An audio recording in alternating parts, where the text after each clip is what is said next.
എല്ലാവർക്കും നമ്മുടെ പുതിയൊരു വ്ളോഗിലേക്ക് വീണ്ടും സ്വാഗതം. നമ്മുടെ കല്യാണ വീടൊക്കെ നല്ല രീതിയിൽ ഒരുങ്ങിക്കഴിഞ്ഞിട്ടുണ്ട്. അപ്പോൾ കുറച്ച് പേരിങ്ങനെ വീണ്ടും ചോദിക്കുന്നുണ്ട് എന്നാണ് കല്യാണം എന്നുള്ളത്. ജൂൺ 15-ാം തീയതിയാണ് കേട്ടോ. മനസ്സമ്മതമെല്ലാം നമ്മളുടെ കഴിഞ്ഞിട്ടുണ്ട്. അപ്പോൾ ഇന്ന് വീഡിയോയിൽ മനസ്സമ്മതത്തിൻ്റെ കുറച്ച് ഫോട്ടോസ് ഞാൻ കാണിക്കാം കേട്ടോ. അപ്പോൾ ഈ ഒരു ദിവസം എന്ന് പറഞ്ഞാൽ മനസ്സമ്മതത്തിൻ്റെ തലേന്നത്തെ ദിവസത്തെയാണ് കാണിക്കുന്നത് കേട്ടോ. അപ്പോൾ നമ്മളൊന്ന് ബിഷപ്പ് ഹൗസിലേക്ക് വന്നതാണ്. അന്നത്തെ ദിവസം ഞാൻ ഒന്നും തന്നെ വീഡിയോ എടുത്തിട്ടുണ്ടായിരുന്നില്ല, ഒരു കാര്യങ്ങളും ചെയ്തിട്ടുണ്ടായിരുന്നില്ല, തിരക്കുള്ളൊരു ദിവസമായിരുന്നു. അപ്പോഴത്തെ ബിഷപ്പ് ഹൗസിലേക്ക് വന്ന് അവിടെ 1 മണിക്കൂറോളം നമ്മൾ സ്പെൻഡ് ചെയ്ത് ഒരുപാട് കാര്യങ്ങൾ സംസാരിക്കാനുണ്ടായിരുന്നു. ഒരുപാട് ഉപദേശങ്ങൾ പിതാവ് ഞങ്ങൾക്ക് തന്ന്, ഞങ്ങൾക്കും എന്ന് വെച്ചാൽ ഞങ്ങൾക്ക് 3 പേർക്കും ഒരുപാട് ഉപദേശങ്ങളൊക്കെ തന്ന് അങ്ങനെ 1 മണിക്കൂറോളം സംസാരിച്ചതിന് ശേഷമാണ് അവിടെ നിന്ന് പോകുന്നത്. അത് കഴിഞ്ഞ് പിന്നെ വൈകുന്നേരം റിച്ചാർഡ് എന്തൊക്കെയോ സാധനങ്ങളൊക്കെ അങ്ങനെ മേടിച്ചതാണ് കേട്ടോ. പാല് മേടിക്കാൻ പറഞ്ഞപ്പോൾ പാലിൻ്റെ ഒപ്പം വേറെ എന്തൊക്കെയോ സാധനങ്ങളൊക്കെ മേടിച്ചതാണ്. ഇനിയിപ്പോൾ കാണുന്നത് നമ്മൾ മനസ്സമ്മതത്തിൻ്റെ ആ ദിവസമാണ് കേട്ടോ. മനസ്സമ്മതത്തിൻ്റെ ദിവസം എന്ന് പറയുമ്പോൾ ശനിയാഴ്ച ആയിരുന്നു മനസ്സമ്മതം, 6-ാം തീയതി. അപ്പോൾ പെണ്ണും ചെക്കനും എല്ലാം നേരത്തെ തന്നെ ഉടുത്തൊരുങ്ങി അവർ ഒരു വൈകാന്ന് പറഞ്ഞിട്ടുള്ള ഒരു ഹോം സ്റ്റേ പോലത്തെ ഒരു സ്ഥലം, റിസോർട്ട്, ചെറിയ രീതിയിലുള്ള ഒരു റിസോർട്ട് പോലത്തെ ഒരു സ്ഥലമാണ് തോപ്പുംപടിയിൽ. അവിടെയാണ് റൂമൊക്കെ എടുത്തിട്ട് അവിടെ നമ്മളുടെ കുറച്ച് ഷൂട്ട് ചെയ്യാൻ വേണ്ടിയിട്ട്. അപ്പോൾ അവിടെ റൂം എടുത്താൽ മാത്രമേ അവിടെ അകത്തേക്ക് കയറാൻ പറ്റുള്ളൂ. അതുകൊണ്ടാണ് നമ്മൾ റൂം എടുത്തത്. റൂം എടുക്കേണ്ട ആവശ്യം നമുക്കില്ല, അതിൻ്റെ അകത്ത് നമുക്കൊന്നും ചെയ്യാനില്ല. പക്ഷേ ഒരു റൂം എടുത്താലേ നമുക്ക് അതിനകത്തേക്ക് കയറി വീഡിയോ ഷൂട്ട് ചെയ്യാനൊക്കെ പറ്റുള്ളൂ. അതുകൊണ്ടൊരു റൂമൊക്കെ എടുത്തിട്ട് കുട്ടികളെ 2 പേരെയും 2 വീട്ടിൽ നിന്നും അങ്ങോട്ടേക്കാണ് കൊണ്ടുപോയത് ആദ്യം തന്നെ. എന്നിട്ട് വീഡിയോ ഷൂട്ടിംഗ് എല്ലാം കഴിഞ്ഞതിന് ശേഷമാണ് നമ്മളിത് വീട്ടിലേക്ക്, പെൺകുട്ടിയുടെ വീട്ടിലേക്ക് പെൺകുട്ടീനെയും ചെക്കൻ്റെ വീട്ടിലേക്ക് ചെക്കനെയും കൊണ്ടുവന്നത്. പിന്നെ നമ്മളുടെ വീട്ടിലെ പ്രാർത്ഥനകൾ അതെല്ലാം കഴിഞ്ഞതിന് ശേഷം ചെറിയ ഒരു ഫോട്ടോഷൂട്ട് മാത്രമേ ചെയ്യാൻ പറ്റുള്ളൂ. കാരണം ഇവർ വൈകിയെന്ന് വന്നപ്പോൾ തന്നെ വളരെയധികം വൈകിയിരുന്നു. അപ്പം ഞാൻ മേക്കപ്പ് ചെയ്യാൻ പോയത് ലേഡീസ് മാത്രമുള്ള ഒരു ബ്യൂട്ടി പാർലറിലും, റോജറും റിച്ചാർഡും മേക്കപ്പ് ചെയ്യാൻ പോയിട്ടുണ്ടായിരുന്നത് യൂണിസെക്സ് ആയിട്ടുള്ള ഒരു ബ്യൂട്ടി പാർലറിലും ആയിരുന്നു. പക്ഷേ എനിക്ക് എൻ്റെ തൊട്ടടുത്തുള്ളൊരു ബ്യൂട്ടി പാർലറാണ് ഏറ്റവും കംഫർട്ടബിളായി തോന്നിയത്. അതുകൊണ്ട് ഞാൻ അവിടെ പോയിന്ന് മാത്രമല്ല, എന്നുണ്ടെങ്കിൽ ഇവർ പോയ ബ്യൂട്ടി പാർലറിൽ തന്നെ എനിക്കും പോകാമായിരുന്നു. അപ്പോൾ ഞാനിങ്ങനെ മേക്കപ്പ് ചെയ്ത് വീട്ടിലേക്ക് വന്നപ്പോൾ ഒന്നാമത് കോരിച്ചൊരിയണ മഴയായിരുന്നു കേട്ടോ. കോരിച്ചൊരിയണ മഴയത്താണ് മേക്കപ്പ് ചെയ്യാനൊക്കെ ഞങ്ങൾ 2 കൂട്ടരും പോയത്.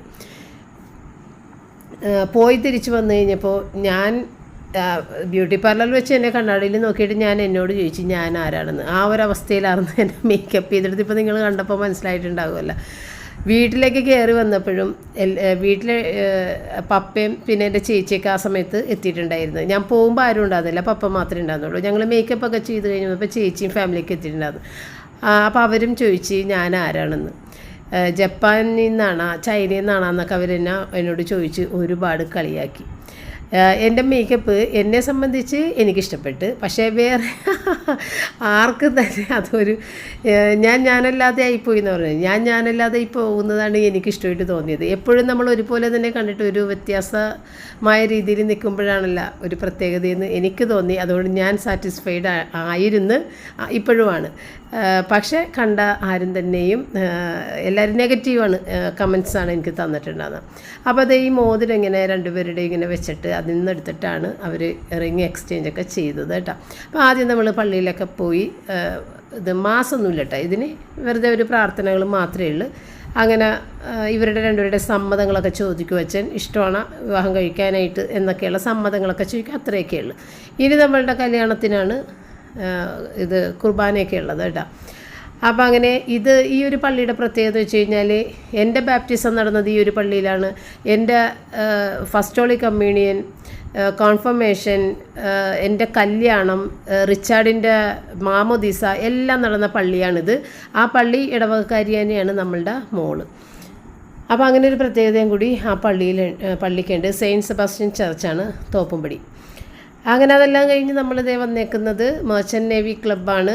അത് ഐലൻഡിലാണ്. കാരണം ആ ഒരു പള്ളിയിൽ ഹോള് ചെറിയ എന്തോ ഹോൾ മാത്രമേ ഉള്ളെന്നാണ് എനിക്ക് തോന്നണത്. അവിടെ ആരും ഒരു പരിപാടികളും നടത്തി കണ്ടിട്ടില്ല, എല്ലാവരും വേറെ സ്ഥലത്തേക്കാണ് പോവുക. അപ്പോൾ ഇങ്ങനെ ഐലൻഡിലുള്ള മെർച്ചൻ്റ് നേവി ക്ലബ്ബിലാണ് നമ്മുടെ റിസപ്ഷൻ വെച്ചിട്ടുണ്ടായിരുന്നത്. അപ്പോൾ അവിടുത്തെ അലങ്കാരങ്ങളൊക്കെയാണ് ഇത്. പിന്നെ അവിടെ പാട്ട്, ഡാൻസ്, അങ്ങനെയുള്ള എല്ലാ കാര്യങ്ങളൊക്കെ ഉണ്ടായിരുന്നു. അപ്പം ഞാൻ ഈ കൈ കിട്ടിയ ഫോട്ടോയൊക്കെ അവിടെ ഇവിടെയൊക്കെ ആയിട്ടാണ് ഇട്ടേക്കണത്. ഓർഡർ അനുസരിച്ചിട്ടൊന്നുമല്ല ഫോട്ടോ ഇട്ടേക്കണത് കേട്ടോ. അപ്പോൾ ആദ്യം ഇവരെ മാലയും ബൊക്കെയൊക്കെ കൊടുത്തിട്ട് അകത്തേക്കൊക്കെ കയറ്റി, പിന്നെ ഞങ്ങൾ 2 ഫാമിലിയും പുറകെ നടന്ന് അവിടെ ഇവരെ സ്റ്റേജിലേക്ക് ആദ്യം കയറ്റി വിട്ടിട്ട് പിന്നെ ആങ്കറിങ് തുടങ്ങും. അങ്ങനെ ഞങ്ങൾ ഓരോരുത്തരെയൊക്കെ വിളിച്ച് കയറ്റിയിട്ടാണ് ഇപ്പോൾ ഞങ്ങളെല്ലാവരും ഇതേ സ്റ്റേജിലെത്തിയേക്കുന്നത്. പിന്നെ അങ്ങനെ കുറേ ഫോട്ടോയൊക്കെ എന്തായാലും എടുക്കുമല്ലോ. അപ്പോൾ ആ ഒരു ഇതിൽ ഫോട്ടോയൊക്കെ എടുത്ത് പിന്നെ ഈ തിരി കത്തിക്കൽ 5 തിരി ഉണ്ടായിരുന്നു. അപ്പോൾ അതിൽ ഒരു തിരി ഇവർ കപ്പിൾസ് മണവാളിനും മണവാട്ടിക്കും, പിന്നെ ഞങ്ങൾ മാതാപിതാക്കൾക്ക് കത്തിക്കാനുള്ളത്, പിന്നെ ഗോഡ് പാരൻസിന് കത്തിക്കാനുള്ളത്, സഹോദരങ്ങൾക്ക് കത്തിക്കാനുള്ളത്, അങ്ങനെയൊക്കെ 5 തിരിയായിരുന്നു. അപ്പോൾ അതെല്ലാമൊക്കെ കത്തിച്ച് കേക്ക് കട്ടിങ്, വൈൻ ടോസ്റ്റിങ് എല്ലാം ഉണ്ടായിരുന്നു. അപ്പോൾ അതിൻ്റെ ഇടയ്ക്കുള്ള കുറച്ച് ഫോട്ടോസ് മാത്രമേ ഞാൻ കാണിക്കുന്നുള്ളൂ. കാരണം നമുക്ക് വീഡിയോ ഒന്നും കിട്ടിയിട്ടൊന്നുമില്ല. വീഡിയോ ഒക്കെ കിട്ടുമ്പോൾ സാവധാനം കാണിക്കാം. ഇത് ചുമ്മാ അവർ നമുക്ക് വെറുതെ ഒന്ന് ഏതൊക്കെ ഫോട്ടോ നമ്മൾ സെലക്ട് ചെയ്യണം, നമുക്കിഷ്ടമുള്ള ഫോട്ടോ എടുക്കാൻ വേണ്ടിയിട്ട് ഇങ്ങനെ അയച്ച് തന്നേക്കുന്നതാണ്. അല്ലാതെ എല്ലാ ഫോട്ടോയും നമുക്ക് ആവശ്യമൊന്നുമില്ല. നമുക്ക് കൊള്ളാം എന്ന് തോന്നുന്ന ഫോട്ടോയാണ് നമ്മൾ എടുക്കുക. അപ്പോൾ അതിനകത്ത് എനിക്ക് തോന്നിയ കുറച്ച് ഫോട്ടോസ് നിങ്ങളെ കാണിച്ചു. കാരണം നിങ്ങളെല്ലാവരും തന്നെ കഴിഞ്ഞ ദിവസത്തെ വീഡിയോയിൽ നമ്മുടെ കുട്ടികളുടെ മാത്രമുള്ള ഫോട്ടോസും ചെറിയൊരു വീഡിയോ ക്ലിപ്പൊക്കെയാണ് ഞാൻ ഇട്ടിട്ടുണ്ടായിരുന്നത്. അപ്പോൾ നിങ്ങളുടെ ഡ്രസ്സ് കാണും, നിങ്ങൾ എങ്ങനെയാണ് എടുത്തേക്കണം അതൊക്കെ കാണണം. എന്നാൽ അതൊന്ന് ചെറിയ രീതിയിൽ കാണിച്ചേക്കാമെന്ന് വിചാരിച്ചിട്ട്. ഇത് ചേച്ചിയുടെ ഫാമിലി, ഇത് ഞങ്ങളുടെ ഫുൾ ഫാമിലിയാണ് കേട്ടോ. എൻ്റെ വീട്ടുകാരാണല്ല. അമ്മ വന്നിട്ടില്ല, അമ്മ കല്യാണത്തിന് വരാമെന്നാണ് പറഞ്ഞേക്കണത്. വയ്യാത്തതുകൊണ്ട് അങ്ങനെ കല്യാണത്തിന് മാത്രമായിട്ട് വരാം എന്നാണ് പറഞ്ഞേക്കണത്. പപ്പയുടെ അമ്മക്കും വയ്യ വരാനായിട്ട്. അതുകൊണ്ട് നേരത്തെ തന്നെ പറഞ്ഞിട്ടുണ്ട്, വന്നു കഴിഞ്ഞാൽ നിങ്ങൾക്കും ബുദ്ധിമുട്ടാകും, അതുകൊണ്ട് വീട്ടിലിരുന്ന് ഞങ്ങൾ പ്രാർത്ഥിക്കാമെന്നാണ് 2 പേരും പറഞ്ഞേക്കുന്നത് കേട്ടോ. അങ്ങനെ ഇത് സഹോദരങ്ങൾ 2 പേരും. നമ്മുടെ റയൻ കൊച്ചില്ലാത്തത് നമുക്ക് വളരെയധികം വേദന ഉണ്ടാക്കുന്നുണ്ട്. ഫോട്ടോയിൽ പ്രത്യേകിച്ച് അവൻ ഇല്ലാത്തത് ഭയങ്കര വിഷമം തോന്നുന്നുണ്ട്. എങ്കിലും സാരമില്ല, അവൻ ജോലിക്ക് പോയേക്കുന്നതല്ലേ. ഇതൊക്കെ നമ്മളുടെ കസിൻസ്, അവരുടെ കസിൻസ് മാത്രമായിട്ട്. ഇത് പപ്പയുടെ കസിൻസാണ്. നാൻസ് ചേച്ചിയും, ഡേയ്സ് ചേച്ചി, പീറ്റർ ഏട്ടൻ, ഇന്നസെൻറ്റ്, ഇത് എൻ്റെ family അറിയാമല്ല. Vincy, Johnson, Derek, Diona, സേറക്കുഞ്ഞ്, ഇത് പപ്പയുടെ ഫാമിലിയാണ്. പെങ്ങളുടെ ഹസ്ബൻഡ്, മോന്, അങ്ങനെയൊക്കെയുള്ള ഓരോരോ ഭാഗങ്ങളായിട്ട്. പിന്നെ ഇത് എല്ലാ സിസ്റ്റേഴ്സും ബ്രദേഴ്സും ഒക്കെ കൂടി ചേർന്നിട്ടെടുത്ത ഒരു ഫോട്ടോ. ഇത് നമ്മുടെ സ്നേഹയുടെ മമ്മിയും അമ്മൂമ്മയും മോളും. ഇതെൻ്റെ ചേച്ചി, ചേട്ടൻ, ജിത്തു. മൂത്ത മോൻ നാട്ടിലില്ല, അതുകൊണ്ട് ഭൂരിഭാഗം ആളുകളും നാട്ടിലില്ല കേട്ടോ. ഇപ്പോൾ പപ്പയുടെ കസിൻസിൽ ഭൂരിഭാഗം ആളുകളും പുറത്ത് തന്നെയാണ്. അതുകൊണ്ട് വളരെ കുറച്ച് ആളുകളെ നാട്ടിലുള്ളു. അപ്പോൾ ഉള്ളവരൊക്കെ തന്നെയാണ് വന്നേക്കുന്നത് കേട്ടോ. നമ്മുടെ വീട്ടിലാണെങ്കിലും റയൻ നാട്ടിലില്ല, പിന്നെ ചേച്ചിയുടെ മോനും നാട്ടിലില്ല. പിന്നെ ഇത് നമ്മളുടെ ബിന്ദു സിസ്റ്ററിൻ്റെ സഹോദരങ്ങളാണ് കേട്ടോ. അതിൻ്റെ ഹസ്ബൻഡൊക്കെയാണ് നിൽക്കുന്നത്. മേരിറ്റ്, ഷാലറ്റ്, 2 ചേച്ചിമാരാണിത് ബിന്ദുവിൻ്റെ. പിന്നെ ഇത് സിസ്റ്ററും ബ്രദേഴ്സും കൂടി. എൻ്റെ വീട്ടിൽ ആകെപ്പാടെ ഡയോണ മാത്രമേ ഉള്ളൂ കേട്ടോ ഒരു പെൺകുട്ടിയായിട്ട്, ബാക്കിയെല്ലാം ആൺകുട്ടികൾ തന്നെയാണ്. അപ്പോൾ ഏകദേശം ഒരു 4-4:30 മണിയോടുകൂടി ഞങ്ങൾ തിരിച്ച് വീട്ടിലെത്തി കേട്ടോ. വീട്ടിലെത്തിയപ്പോൾ റൂബി കുഞ്ഞൊരു കുഴപ്പം കൂടാതെ നിന്നേച്ച്, ഒരു ബുദ്ധിമുട്ടും ഉണ്ടായില്ല. അവൾ കരഞ്ഞിട്ടില്ലെന്ന് ഞങ്ങൾക്ക് മനസ്സിലായി. അവളുടെ താടി ഭാഗമൊന്നും നനഞ്ഞിട്ടുണ്ടായിരുന്നില്ല. കഴിഞ്ഞ വീഡിയോയിൽ ഞാൻ പറഞ്ഞിട്ടുണ്ടായിരുന്നു, നനവൊന്നും ഉണ്ടായിരുന്നില്ല. അപ്പോൾ അവൾ കരഞ്ഞിട്ടില്ലെന്ന് മനസ്സിലായി. അപ്പോൾ ഇത് കാറിൻ്റെ മീതയിൽ വെച്ചിരുന്ന പോവാണ്. അപ്പോൾ നമ്മൾ ജിത്തുവിൻ്റെ കാറാണ് ഉപയോഗിച്ചിട്ടുണ്ടാകുന്ന ഈ ഒരു പരിപാടിക്ക്. അപ്പോൾ ആ കാറിൽ അതെടുത്ത് മാറ്റിയിട്ട് അവർ പോവുകയും ചെയ്തിട്ടാ. അപ്പോൾ തന്നെ അവർ പോയി. അപ്പോൾ അവർ വന്നപ്പോൾ ഇത് കൊണ്ടുവന്ന് വെച്ചത് ഞാൻ കണ്ടുപോലുമില്ല. കാരണം ഞാൻ ബ്യൂട്ടി പാർലറിലായിരുന്ന സമയത്തായിരുന്നു അവർ വന്നിട്ടുണ്ടായിരുന്നത്. അപ്പോൾ അവർ കൊണ്ടുവന്ന് വെച്ചത് ഞാൻ ഇപ്പോഴാണ് കാണുന്നത്. അങ്ങനെ അന്നത്തെ ദിവസം തീർന്നു. ഒരു പ്രത്യേകതകളും വേറെ ഉണ്ടായിരുന്നില്ല, അത്രേ ഉണ്ടായിരുന്നുള്ളൂ. പിന്നെ ഇത് പിറ്റേ ദിവസം സൺഡേ ആണ് കേട്ടോ. സൺഡേ രാവിലെ ഞാൻ എഴുന്നേറ്റ് കഴിഞ്ഞ് പള്ളിയിൽ പോകാൻ വേണ്ടിയിട്ട് ഒരുങ്ങിയപ്പോൾ റിച്ചാർഡ് പറഞ്ഞു, മമ്മി ഇന്ന് ബ്രേക്ക്ഫാസ്റ്റ് ഉണ്ടാക്കണ്ട, ഇത് മസാല ദോശ ഞാൻ മേടിക്കാമെന്ന് പറഞ്ഞിട്ട് മേടിച്ച് വെച്ചാണ്. പക്ഷേ ഞങ്ങൾ പള്ളിയിൽ പോകണതുകൊണ്ട് ഞാനും റോജറും വന്നിട്ടാണ് കഴിച്ചത്. പപ്പയും റയനും കൂടിയിട്ട് കഴിച്ചു. റയനല്ല, റിച്ചാർഡ്. പപ്പ രാവിലെ തന്നെ പോയിട്ടുണ്ടായിരുന്നു. കാരണം നമ്മൾ വിളിച്ചോളണ ദിവസവും ആണല്ല, 3 ഞായറാഴ്ച വിളിച്ചു ചൊല്ലുമല്ലോ. അപ്പോൾ കഴിഞ്ഞ ആദ്യത്തെ ഞായറാഴ്ച ഞാനും പപ്പയും കൂടിയാണ് പോയിട്ടുണ്ടായിരുന്നത്. പിന്നെ ഈ മഴ ഭയങ്കര മഴ തന്നെ ചെയ്തുകൊണ്ട് ഞാനങ്ങനെ മഴ മാറിയിട്ട് 9:30 കുർബാനക്കാണ് ഞാൻ പോയിട്ടുണ്ടായിരുന്നത്. അപ്പോൾ രാവിലത്തെ കുർബാനക്ക് മാത്രമേ വിളിച്ചു ചൊല്ലുള്ളൂ. അപ്പോൾ അത് കഴിഞ്ഞ് വന്നിട്ട് എന്തുണ്ടാക്കണമെന്ന് എനിക്കൊരു പിടുത്തമില്ല. അപ്പോൾ ചോറും കറികളും ഉണ്ട്. അന്നേ പിന്നെ ഇവർക്ക് വേണ്ടി മാത്രം ഇത്തിരി എന്തെങ്കിലും ഉണ്ടാക്കാമെന്ന് വെച്ച് ഞാൻ ഉള്ള ചിക്കൻ എടുത്തിട്ട് ഇത്തിരി ചിക്കൻ മന്തി സാധാരണ ഉണ്ടാക്കുന്ന പോലെ അങ്ങനെ ഉണ്ടാക്കാമെന്ന് വിചാരിച്ചിട്ടാ. അപ്പോൾ റിച്ചാർഡിന് കഴിഞ്ഞ തവണ ഞാനിങ്ങനെ വേറൊരു വ്യത്യാസപ്പെട്ട രീതിയിൽ ചിക്കൻ മന്തി വെച്ചപ്പോഴത്തേക്കും ഇഷ്ടപ്പെട്ടില്ല. അപ്പോൾ സാധാരണ ഉണ്ടാക്കുന്ന പോലെ ഇതിനകത്തിട്ട് വേവിച്ചിട്ട് നമ്മൾ ചോറ് വറ്റിച്ചെടുക്കുമല്ലോ, ആ രീതിയിൽ ഉണ്ടാക്കാൻ വേണ്ടിയിട്ട് മസാലകൾ മുഴുവൻ മസാലയും പിന്നെ ഇത്തിരി വെളുത്തുള്ളി ചതച്ചതും ഉണക്കനാരങ്ങയൊക്കെ ഇട്ടിട്ട് നല്ല വെള്ളം തിളച്ച് കഴിയുമ്പോഴത്തേക്കും ചിക്കനിട്ട് പകുതി ഒന്ന് വേവാകുമ്പോൾ കോരി മാറ്റിയിട്ട് അതിനകത്തേക്ക് റൈസ് ഇടും. അപ്പോൾ 1 കപ്പ് റൈസിന് 2.5 കപ്പ് വെള്ളം ഒഴിക്കണം, എന്നാലേ നമ്മുടെ റൈസ് വെന്ത് കിട്ടുള്ളൂ. കാരണം ഈ ചിക്കൻ കുറച്ച് നേരം കിടന്ന് വേകുമ്പോൾ വെള്ളം ഇത്തിരി വറ്റിയിട്ടുണ്ടാവുകയും, അതുകൊണ്ടാണ് നമ്മൾ 2.5 കപ്പ് റൈസ് 1 കപ്പിന് 2.5 കപ്പ് വെള്ളം ഒഴിക്കണം. അപ്പോൾ അതൊരു 4 കപ്പ് റൈസ് ഇത് എടുത്തിട്ട് ഇതുവരെ തീർന്നിട്ടില്ല കേട്ടോ. ഈ 4 കപ്പ് റൈസിൻ്റെ ആവശ്യം ഉണ്ടാകുന്നില്ല. റൈസ് ഇപ്പോഴും ഇരിക്കുന്നുണ്ട്. ചിക്കൻ കുറവായിരുന്നുകൊണ്ട് ചിക്കൻ തീർന്നിട്ടുണ്ടായിരുന്നു, റൈസ് തീരാതെ ഇപ്പോഴും ഇരിക്കുന്നു. പിന്നെ ഇതിനകത്തേക്ക് വേണ്ടി നമ്മൾ ഒരു മസാല ഇങ്ങനെ മാരിനേറ്റ് ചെയ്യാനായിട്ട് ഈ പകുതി വെന്ത ചിക്കനെ അതിന് വേണ്ടിയിട്ട് ഗരം മസാല, മുളക് പൊടിയും കുരുമുളക് പൊടി, മഞ്ഞൾപ്പൊടി, ഒരു ഇത്തിരി ചെറിയ ജീരകത്തിൻ്റെ പൊടിയും കൂടി ഇട്ടിട്ട് ഇത്തിരി ഉപ്പ് എണ്ണയും കൂടി ചേർത്തിട്ട് നേരെ ഉപ്പ് ഇട്ടിട്ട് തന്നെയാണ് നമ്മൾ വേവിക്കണത്. എങ്കിലും കുറച്ചും കൂടി ഉപ്പ് വേണ്ടി വരും ചിക്കന് വേണ്ടിയിട്ട്. മറ്റേത് ഇനി റൈസ് അതിനകത്ത് വറ്റിച്ചെടുക്കുമ്പോൾ ആ ഒരു സ്റ്റോക്കിൻ്റെ ടേസ്റ്റും വരും. പിന്നെ നമ്മൾ ചിക്കൻ്റെ ആ ക്യൂബും കൂടിയിട്ട് അതിനകത്തേക്ക് ഇത്തിരി ടേസ്റ്റിന് വേണ്ടിയിട്ട് ഇട്ട് കൊടുക്കും കേട്ടോ. പിന്നെ നിങ്ങൾ കമൻസിൽ ഞാൻ കണ്ടായിരുന്നു മാഗിയുടെ ആ ഒരു ടേസ്റ്റ് മേക്കർ, നമ്മൾ നൂഡിൽസിനൊക്കെ എടുക്കണ ടേസ്റ്റ് മേക്കർ മേടിക്കാൻ കിട്ടും ഇപ്പോൾ എന്ന് പറഞ്ഞിട്ട് ഞാനെങ്ങും കണ്ടിട്ടില്ല കേട്ടോ. ഞാൻ ഓൺലൈനിൽ നമ്മുടെ ബ്ലിങ്കിറ്റിലൊക്കെ നോക്കുമ്പോഴും അങ്ങനത്തെ ഒരു സാധനം കണ്ടിട്ടില്ല കേട്ടോ. അത് ഇവിടെ ഇല്ലേന്ന് എനിക്കറിയില്ല. ഏതായാലും ഞാനിവിടെ കടകളിലും ഒന്നും ഞാൻ കണ്ടിട്ടില്ല.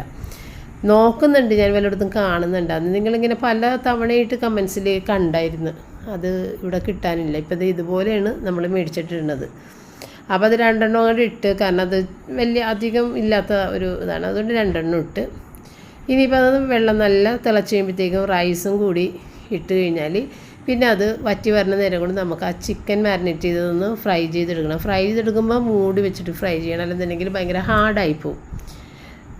ഇത്തിരി സോഫ്റ്റായിട്ട് എന്നാൽ ചെറിയ രീതിയിൽ ഒന്ന് മൊരിഞ്ഞ് കിട്ടുന്ന രീതിയിലാണ് നമ്മൾ ചിക്കൻ ഫ്രൈ ആക്കുന്നത്.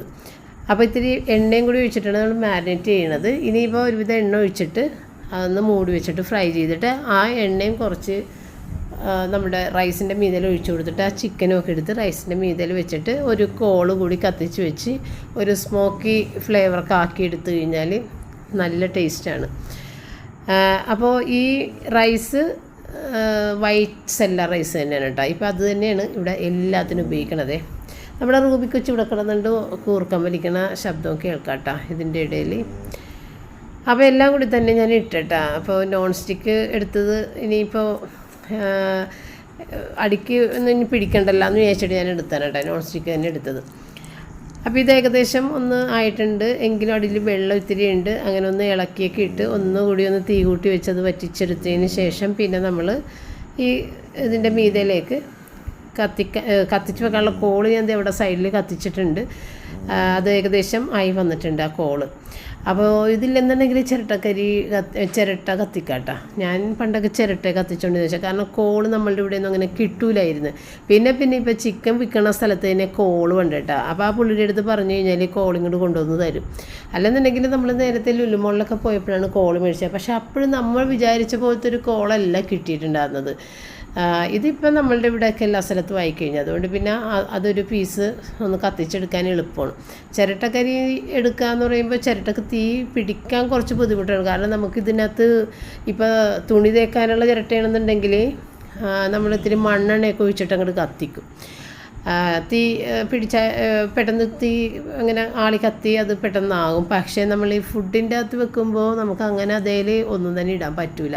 സാവധാനം കത്തിച്ചെടുക്കണം. അങ്ങനത്തെ ഒരു ബുദ്ധിമുട്ട്, അല്ലെങ്കിൽ ആ മണ്ണെണ്ണയൊക്കെ ഇതിനകത്തേക്ക് ആകുമല്ലോ. അപ്പോൾ അങ്ങനെയൊന്നും പറ്റില്ല. പിന്നെ ഞാനൊരിത്തിരി അറബിക് സാലഡും ഉണ്ടാക്കി, തക്കാളിയുടെ. പിന്നെ കഴിക്കാനായിട്ട് റോജർ വന്ന് കഴിഞ്ഞപ്പോഴത്തേക്കുമാണ് മയണൈസ് ആക്കിയത്. സാധാരണ അങ്ങനെ തന്നെയാണ്, കഴിക്കാൻ ആൾ വരുമ്പോൾ മാത്രമാണ് മയണൈസ് ആക്കുന്നത്. ജാറിൻ്റെ അകത്ത് നമ്മളെല്ലാ സാധനങ്ങളൊക്കെ ഒന്ന് ഇട്ട് വെച്ചിട്ടുണ്ടാകും ഇവിടെ. അപ്പോൾ പെട്ടെന്ന് തന്നെ അങ്ങോട്ട് ഒന്ന് ബ്ലെൻഡ് ചെയ്തെടുത്താൽ മതി ശരിക്കും. കാരണം ഞാൻ കുരുമുളക് പൊടിയും ഉപ്പും വെളുത്തുള്ളിയും ഒന്ന് ചതച്ച് വെച്ചിട്ടുണ്ടാവുക ഒരു കറക്കിയിട്ട്. പിന്നെ ഈ എണ്ണയും മുട്ടയും കൂടി ഇട്ടിട്ട് ഹൈ സ്പീഡിലൊരൊറ്റ കറക്കി കഴിഞ്ഞാൽ തന്നെയും മയോണൈസ് റെഡിയാവും. പിന്നെ വേണമെന്നുണ്ടെങ്കിൽ ഒരു ഇത്തിരി വിനാഗിരിയും പഞ്ചസാരയൊക്കെ ഇട്ട് കൊടുക്കുക. ഇല്ലെങ്കിലും കുഴപ്പമില്ല. പെട്ടെന്ന് തന്നെയൊക്കെ എടുക്കണമെന്നുണ്ടെങ്കിൽ വിനാഗിരി ഇട്ടില്ലെങ്കിലും കുഴപ്പമില്ല. ഇപ്പോൾ പുളിരസം വേണമെന്നൊന്നുമില്ല. അപ്പോൾ അതൊന്ന് ആയിട്ടുണ്ട്.